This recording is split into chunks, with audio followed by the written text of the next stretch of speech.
Welcome to the Slop Temple. We pray this video helps. You start by transforming each wing into a lollipop. You need 8 12 midwings or drumettes and 1 sharp knife. First, cut around the tip and peel meat down toward the thicker end so the bone is exposed as a handle. Once done, trim any ragged skin and remove cartilage. Make sure to reserve discarded bones for stock later.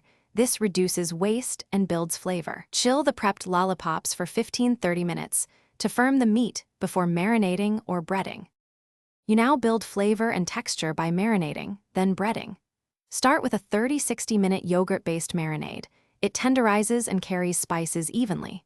Once marinated, set up a station, flour, seasoned egg wash, and panko or flour plus cornstarch for extra crunch.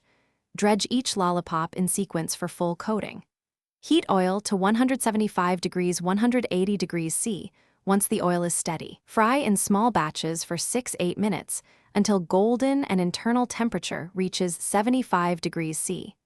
Make sure not to crowd the pan so they crisp uniformly. You finish by draining and resting, then adding the final flavor. Transfer fried lollipops to a wire rack for 2-3 minutes so excess oil drains and juices redistribute. This preserves crispness. Toss or brush with your hot sauce or glaze of choice and garnish with herbs and sesame seeds for contrast. Serve immediately while warm. If the crust goes soggy, reheat in a 200 degrees oven for 5-7 minutes to revive crispness. Alternatively, return briefly to hot oil for a quick recrisp. Thanks for watching. Consider subscribing if we helped you.